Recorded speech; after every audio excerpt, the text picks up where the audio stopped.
Hi everyone, and welcome back to Kathy's Hub, where I get to share tips and hacks for being a virtual assistant. Today I'll be talking about communication and coordination while working with your client, as well as while working with a remote team.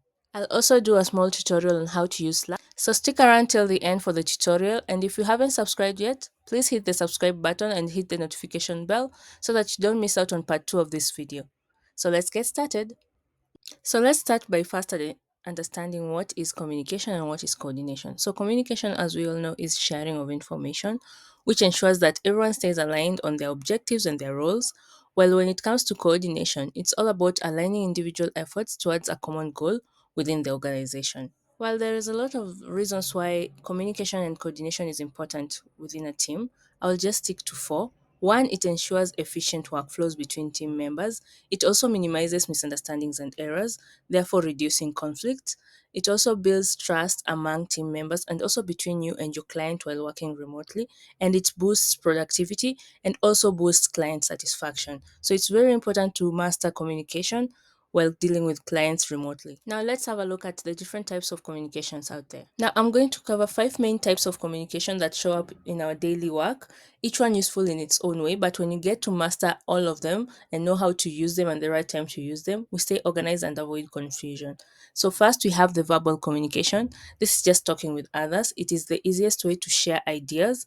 Sometimes you can even feel what someone is saying through their tone and you ask questions right away. So, to keep it clear, speak simply and let others finish before you respond and really listen to what they're saying. Hence, this way you can be able to understand each other and get to connect to what they're saying, and also they get to connect to what you're saying and solve problems together. Next, we have nonverbal communication, which include body language, eye contact, facial expressions, and hand gestures. These signals help show how you feel. A smile can show support, a nod can show you're listening, and sometimes we kind of ignore this, especially when we're working in a remote setting. And these signs are very important because they often say more than words. To improve, be aware of your gestures or your posture.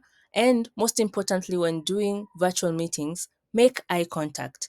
Sometimes we find ourselves looking at other areas of our computer or our laptop while we're having a meeting instead of actually looking at the camera. This might send the wrong message to your client on the other end or to the person on the other end while having the virtual meeting. So make sure to maintain eye contact. These small actions may build trust between you and your client or between you and the team that you're working with remotely. Next, we have written communication, which is technically just using text to share messages. You'll see this while preparing emails, reports, task lists, and even while chatting with your team or your client through instant messaging apps. Writing is great because people can read it anytime and go back to it later, but writing needs to be clear. I won't go into details about this because written communication has a lot of things to go through. But when it comes to writing communication, make sure that everything is clear. If the task is complex, try and make a short call or a huddle or a Zoom meeting just to have the communication together with your team members or your client to avoid misunderstanding. Sometimes people might misunderstand each other through tone, how everyone is reading the message on a different tone. So if it's something that you can schedule a meeting on, try and do that. But when it comes to written communication, make sure that everything is clear and concise and straight to the point. Another type of communication is visual communication, which is basically using pictures and designs to explain something. It helps people understand complex ideas more easily. It is the use of charts, graphs, slides, or diagrams, and it's commonly used in meetings or trainings. So, to make your visuals clear, keep the design simple, use colors to highlight key parts, and make sure that the text is easy to read. Don't add too much information in one place. Another type of communication I thought I should add is digital communication, which is how teams stay in touch online. This includes email communication, video calls, chats through apps, and online tools like Slack or Teams. This helps people share updates and work together even from different locations. But sometimes they can also feel less personal. And to make sure you use these digital tools well, keep your messages short and clear. Be friendly in your tone on how you communicate. And if there is something that is too complex to write, just have a quick call, just as I said earlier. And also make time for small casual chats. For instance, having video calls on maybe on Friday or Mondays. This helps people to feel like part of the team and not just working alone. Now that we've had a look at the different types of communication, let's have a look at the tools that convey this communication. I have grouped them into four. We have the email apps, which are the most common types of business communication. For example, we have Gmail, Microsoft Outlook. And then number two, we have instant messaging apps, which allow us to quickly convey urgent information to individuals or to a team, for example, Slack. Number three, we have video conferencing tools, which enable us to have remote meetings like Zoom and Gmeet. And then lastly, we have the project management tools that enable us to stay organized and keep track of our tasks. For example, Asana, Trello. If you have been keeping up with my videos, you'll notice that I've been using ClickUp quite a lot. So now that we're done with looking at the different types of tools, let's jump into knowing more about how to use Slack. So to get started, we'll go to Slack's website, that is slack.com. This is the website. If you're already signed in, you can come and click up here, sign in. But for these purposes, I'm just going to be using a generic email. And since it's not signed in to Slack, we're going to click on Get Started. And also a disclaimer, we won't be using the paid version. We'll be using the free version of Slack and we'll be using it on the browser. So here is where you're going to enter your email. If you have a Google email, you can just click on Google and it will help you sign up. So I'm going to click on Google because I'm using Gmail.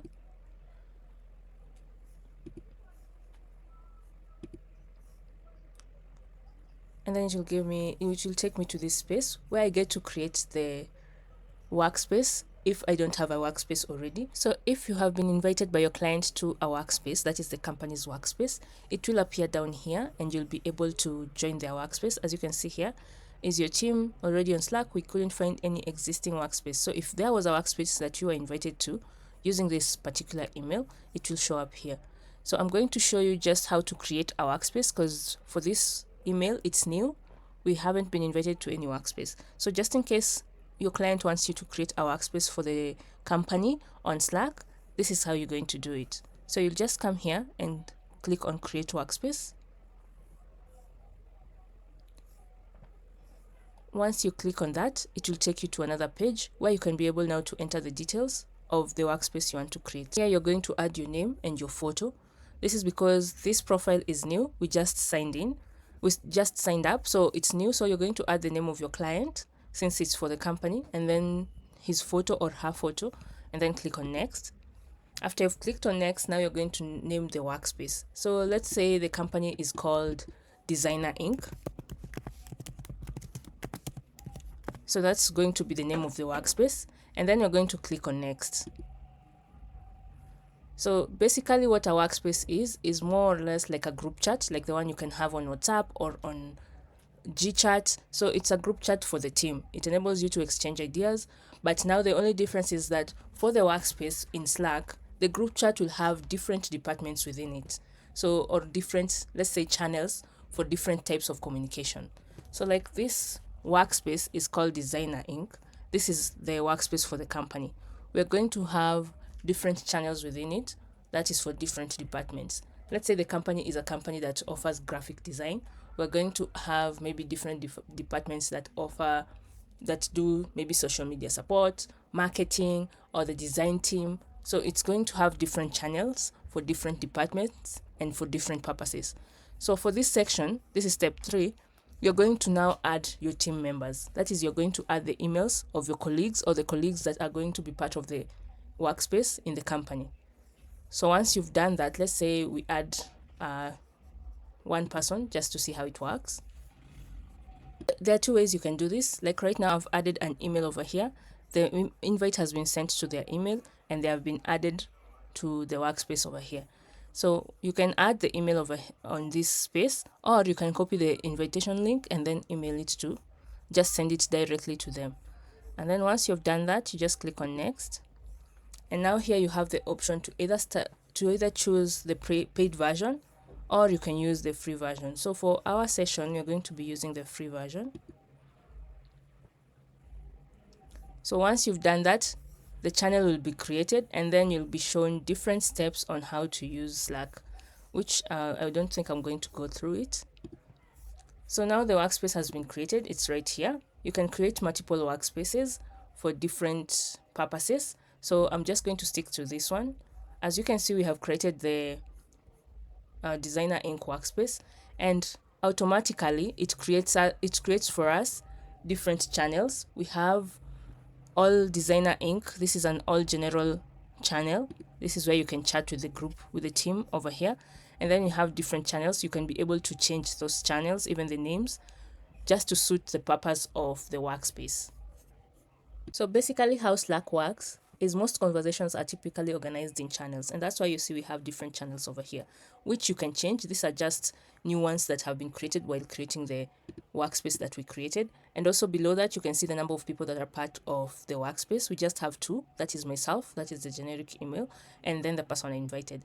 So when you see the side, the profile of the person, of the people who are part of your workspace, when you see it turns green, that means they're online. But when they're offline, it's not green, it's just clear. It's just a circle that is clear.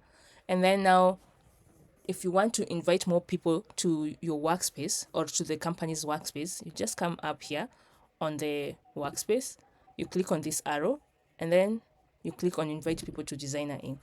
You can be able now to add their emails, or you can go directly to Google and now send them an invite through your email.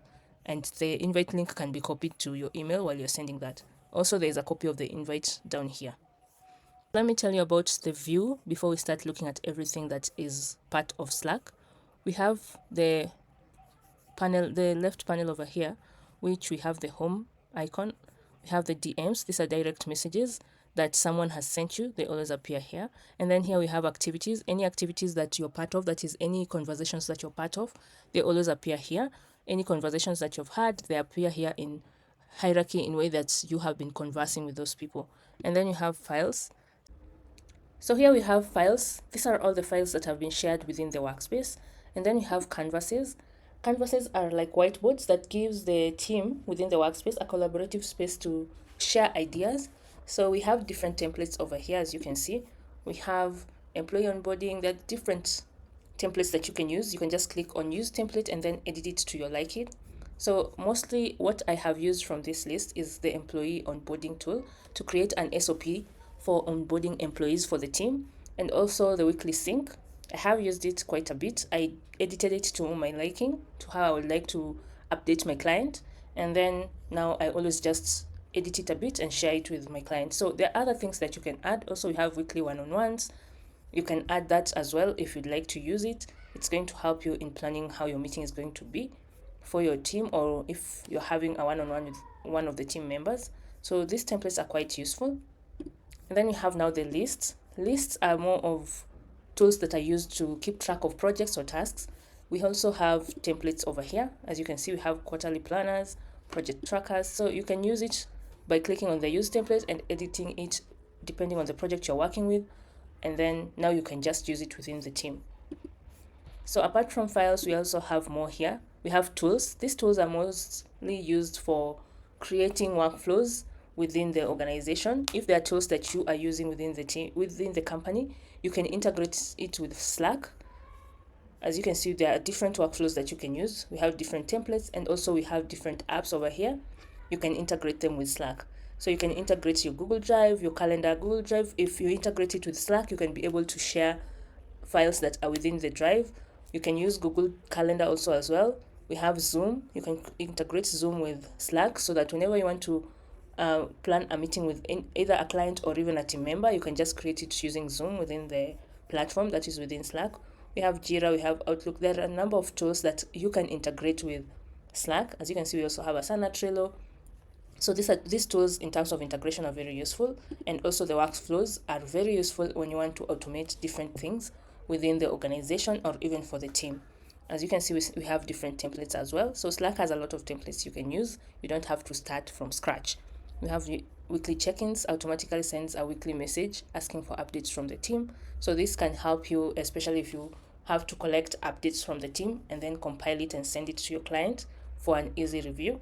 You can use this automation. You can have other automation like Google Sheet feedback logs, new hire channel onboarding. This one is quite good also, and other useful workflows that are within Slack. I'm not going to go through all of them. And then down here, we have now the profile. You can be able to see you're active. It turns green. You can change your status over here, set yourself as away, post notifications, and then now you can edit your profile over here by adding an image if you didn't add when you're signing up, and also changing other things within it. So apart from that, we're just going to go directly now to this section and look at the different aspects that are here. We have handles, directories, starred channels, and then you have the channels, direct messages. These are direct messages from the different individuals that you have within the workspace. And then we have, apart from this, if you want to communicate with someone directly, sending them a message, you just click on the person's username over here, and then now you can be able to write them a message directly, which is more of a private conversation with them. So we have different formats you can use while sending messages. As you can see here, we have the bold. You can change your text to bold in different aspects, italize, underline. This one is for striking through. Let's say you have a task list. How I use the strike through is whenever we have updates with my client, I list the tasks that we are supposed to be doing for the day. Once it's done, I can strike it out during the day as the day continues, and then in the evening I can have a look at it and then update the client. And then we have a section to add links, numbers, that is an ordered list, bullets in different aspects as well. And then here you can also click to attach any information that you need to send to that individual. You have canvas. As I had mentioned, canvases are whiteboards that gives a team a way of collaborating. So if there are canvases you like to share, you can click on here. You can send GIFs for the team. You have the lists, as I had shown within the files that are available on Slack. If you have a list you want to share, recent files over here. If you want to upload a document from the computer, you can as well upload it here.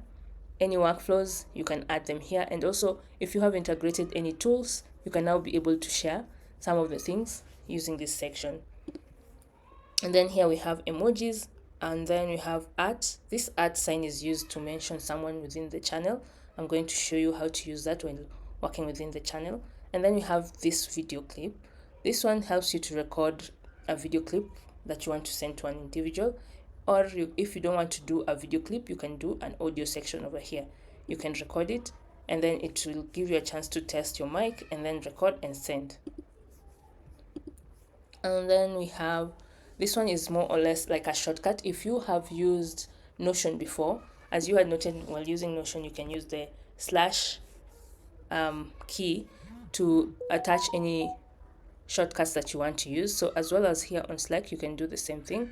You use that backslash, and then you can choose some of the information here, some of the shortcuts you want to use within the messaging section.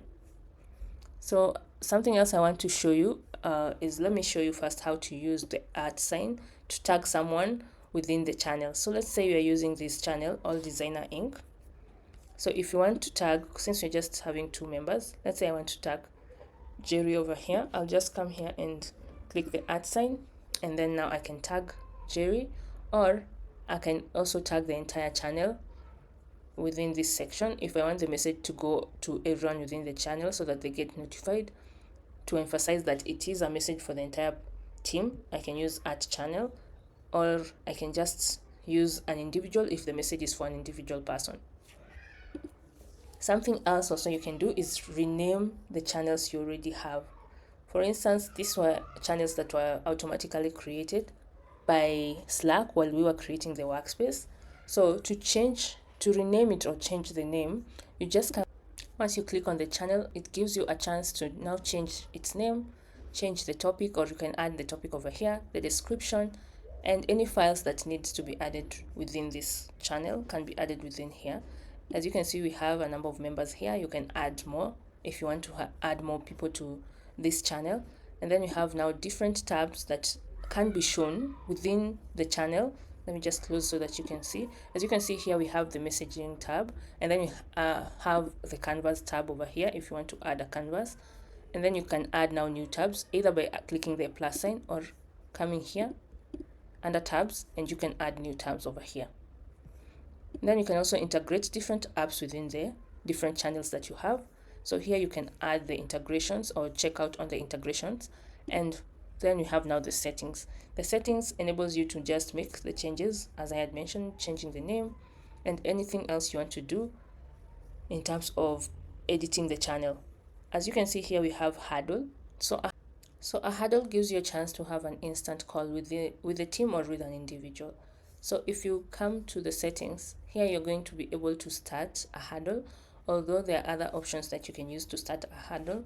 So if I click on start a huddle here under settings, you'll see it will ask me whether any member can start and join huddles, or I can change it to only me as the person who created the workspace will be able to start huddles within this workspace or within this channel. So I'm just going to save it because we clicked this within the settings. That's why this came up, this prompt. So once you click on save, you'll see here we have a section of the huddle, how it appears once you make a instant huddle call with the team. So the other option you can use to start a huddle is there's a section on the right upper corner where you can click and start a huddle with the team without going directly to the settings. So here you can see you can have the call with the team. We have the mouthpiece is on. If I click it, it goes off. It's just like how you use Zoom. You can turn on your video, you can present, and even you can have reactions within the team meeting. So since I'm the only person within the huddle, as you can see, Slack just brings in a jazz music before anyone else gets to join the video call. So that is how we create a huddle within Slack. So to end it, also something else before we end it, you can notice whenever someone is in a huddle call, you see it will show within their profile that they are in a huddle. So anyone within the team will notice that you are in a huddle, that is, you are in a meeting within your Slack. So it will notify them just in case they want to communicate with you. You're in a huddle, and it will be maybe a challenge in getting in touch with you. So as you can see also on the channel, we have the huddle icon showing here with only one person who is in the meeting. So within the channel, anyone who is part of the channel can see that there is a huddle going on, and if they're supposed to enter, since you created the huddle for the entire team, they'll be able to join. So here you can see under huddles, you can see the icon that is your profile showing that you're in a huddle. So if there are more people within the huddle, there will be a lot of profiles over here. So we're just going to leave the huddle. So that is it all when it comes to huddles. And then something else I also want to note is you can have two different types of channels within Slack. You can have private channels and public channels. As you can see for channels, channels are highlighted with the hashtag.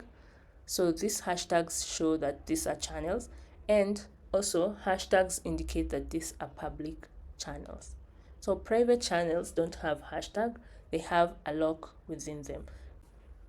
So let's say for instance we want All Designer Inc. to be a public channel, but for the new channel we want to change its name, change who can post within it, and then also make it a private channel. So we're going to go to new channel, click on the name up here, then go to settings. Under settings, you can go ahead down here and you can change it to a private channel. So once you click on private channel, you see the hashtag changes into a lock. Also, if you want to now change who can post or who can change or remove the tabs within the channel, you just come here, and then instead of everyone, you can now add channel managers. So you change it to channel managers, and then you change the people within the channel who will be a channel manager so that they can be able to make changes within the channel that you're using.